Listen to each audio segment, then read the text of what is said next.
The morning sun peeked through the windows of Gate B7 at Atlanta International Airport as passengers lined up to board Delta Flight 2386 to Chicago. Sarah Chen adjusted her navy blue uniform and name tag, preparing to welcome another full flight of travelers. After 15 years as a flight attendant, she thought she'd seen it all. Until today.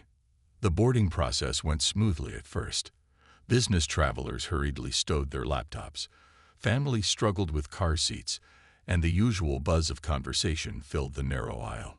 Sarah noticed Captain Michael Roberts doing his pre-flight checks in the cockpit, the doors still open as per standard procedure.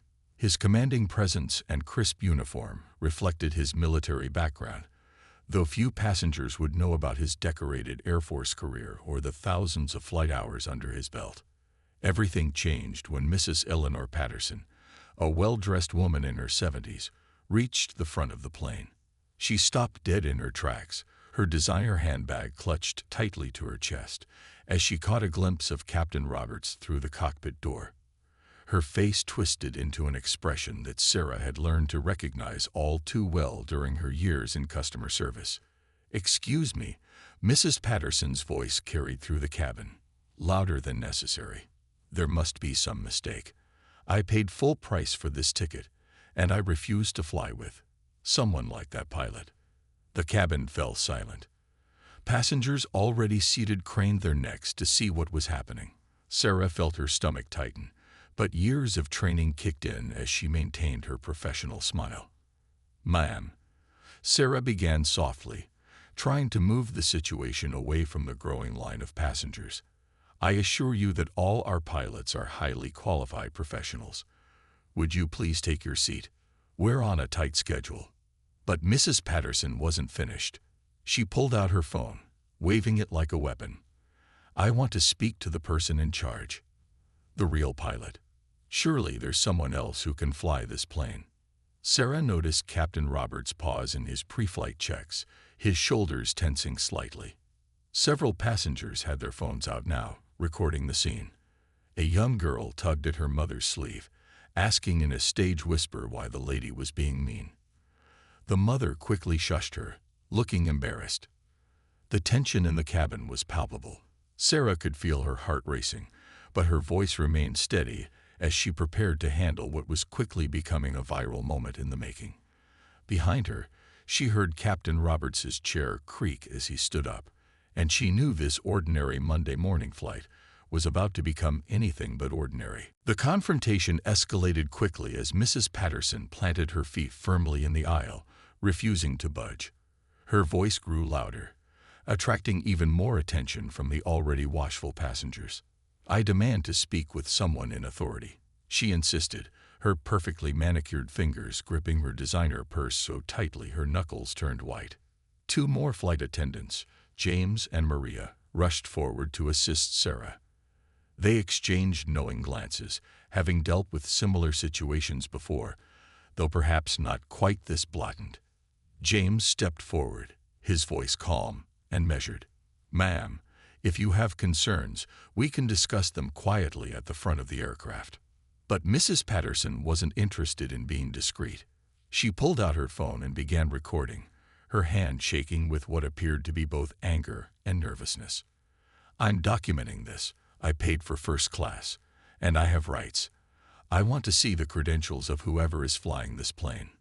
The cabin had become a theater of uncomfortable silence, punctuated by whispers and the occasional sound of other phones recording. A businessman in seat 3C stood up, clearing his throat. "Ma'am, you're holding up the entire flight. Some of us have important meetings to attend." Mrs. Patterson spun around, her silver hair perfectly coiffed despite her agitation.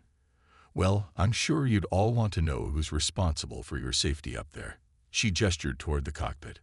"I've been flying for 40 years, and I'd never seen."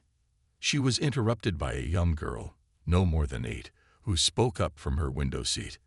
"My mommy says judging people by how they look is wrong," she announced loudly, earning several murmurs of approval from nearby passengers. Mrs. Patterson's face flushed red. She turned back to Sarah, lowering her voice but maintaining her stance. "I want to speak to your supervisor." Surely there must be another pilot available. The tension in the cabin was thick enough to cut with a knife. Some passengers were shaking their heads in disgust, while others seemed unsure whether to intervene or remain silent. A young man in the third row had been live-streaming the entire incident, his commentary barely audible but clearly disapproving. Sarah maintained her professional composure, though her patience was wearing thin.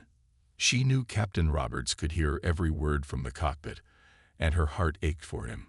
Just as she was about to respond, she heard the unmistakable sound of the cockpit door opening fully, and Captain Roberts's confident footsteps behind her. The entire cabin seemed to hold its breath, waiting to see what would happen next. Captain Michael Roberts emerged from the cockpit with the quiet confidence that came from years of military service and commercial aviation experience. His perfectly pressed uniform bore 4 golden stripes on each shoulder, and his captain's hat was tucked professionally under his arm. The overhead lights gleamed off his wings pin, earned through thousands of hours in the sky. The cabin fell into a deeper silence than before, broken only by the soft hum of the aircraft's auxiliary power unit. Mrs. Patterson's mouth fell slightly open as she took in the commanding presence before her. Captain Roberts stood at his full height of 6 feet 2 inches, his posture military straight, his expression professionally neutral despite the situation. "Good morning," he said, his deep voice carrying naturally through the cabin without needing to raise it. "I'm Captain Michael Roberts, and I'll be your pilot today." He reached into his breast pocket and pulled out his airline credentials, along with a small photograph. "This is me receiving the Air Force Distinguished Flying Cross for leading a rescue mission in Afghanistan. I've been flying commercially for 15 years, with over 20,000 flight hours." A young passenger in the back whispered loudly to his mother, "Mom, he's like a real-life superhero." Several passengers nodded in agreement, while others started applauding softly. Mrs. Patterson's face had turned an interesting shade of pink, her previous bravado deflating visibly. Captain Roberts continued, his voice remaining steady and professional. "Before my commercial career, I served as a fighter pilot and later flew transport missions. I've landed planes in sandstorms, navigated through hurricanes, and helped evacuate injured soldiers under enemy fire." He paused, letting his words sink in. "Today's weather to Chicago is clear, with just some light turbulence expected over Kentucky. I assure you, ma'am, that's well within my capabilities." Sarah watched as several passengers pulled out their phones again, but this time they weren't recording the confrontation. They were looking up Captain Roberts's military record. One businessman let out a low whistle as he read something on his screen. The atmosphere in the cabin had shifted dramatically. What had started as an uncomfortable scene of prejudice was transforming into something like a masterclass in dignity and professionalism. Even the most jaded travelers seemed moved by the captain's presence and his measured response to such blatant discrimination. Mrs. Patterson's transformation was visible to everyone in the cabin. The color drained from her face as she struggled to maintain her composure, her earlier confidence evaporating like morning dew.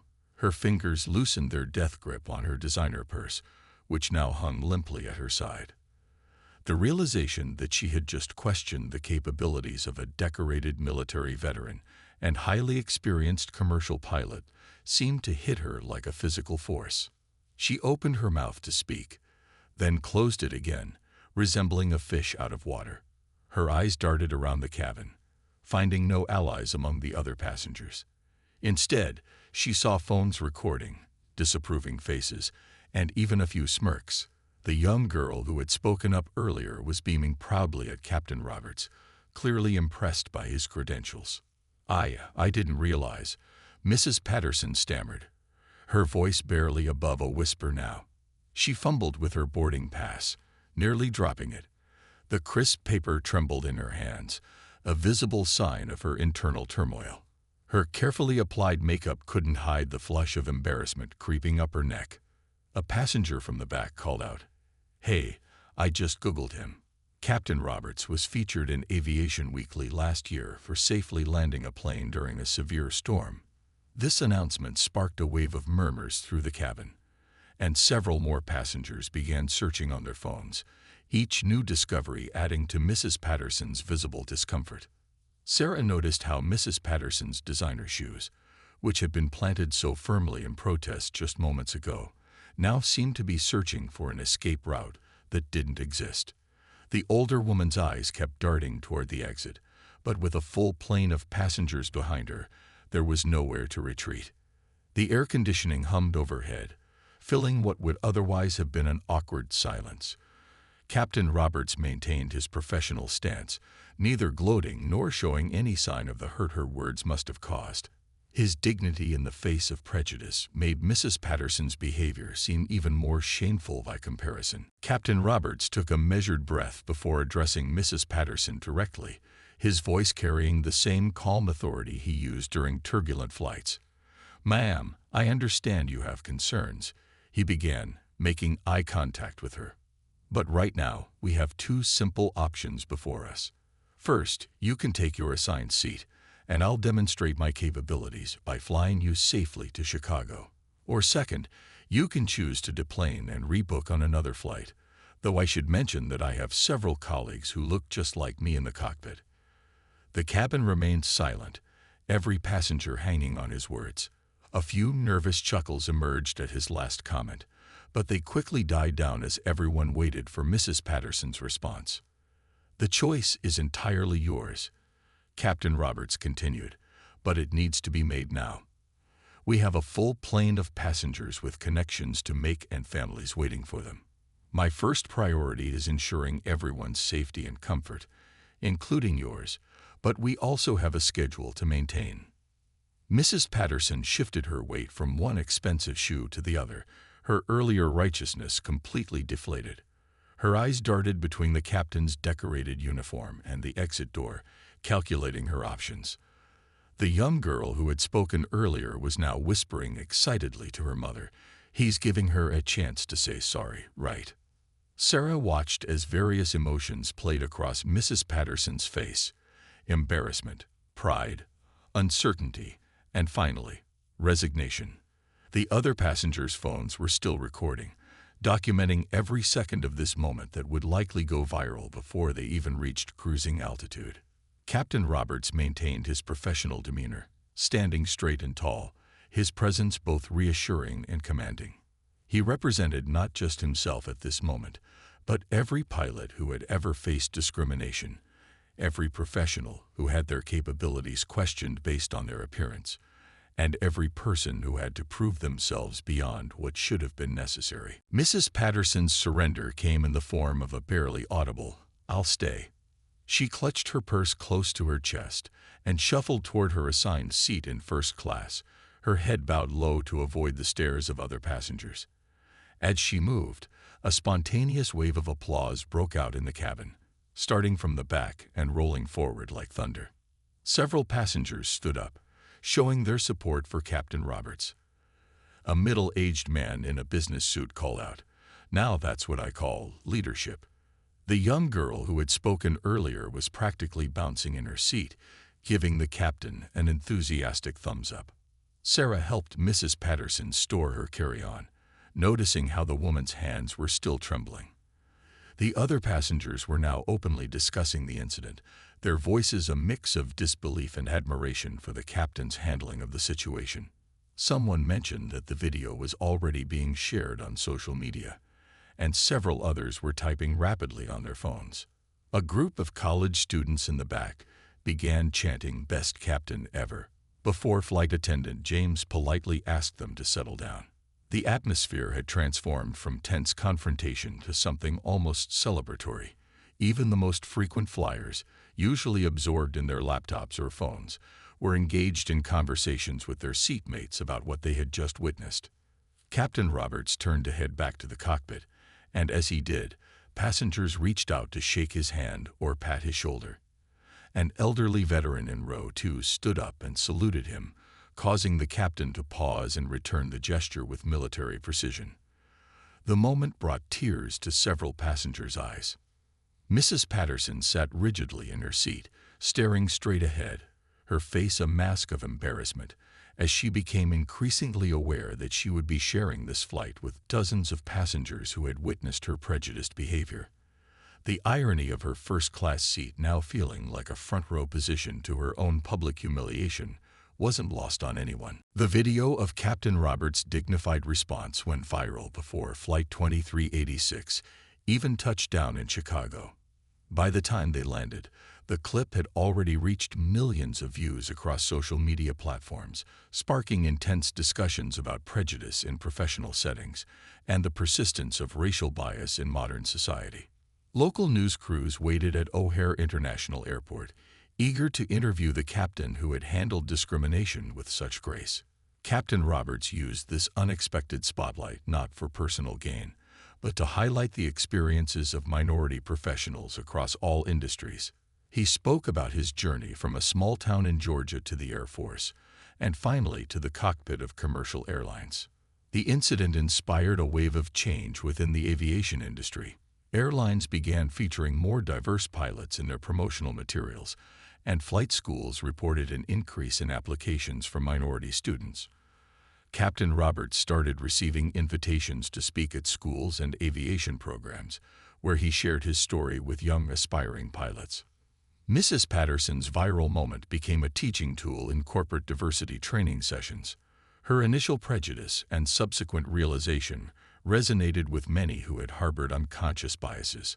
Several months later, she wrote a public apology letter that was widely shared, acknowledging how the incident had forced her to confront her own prejudices.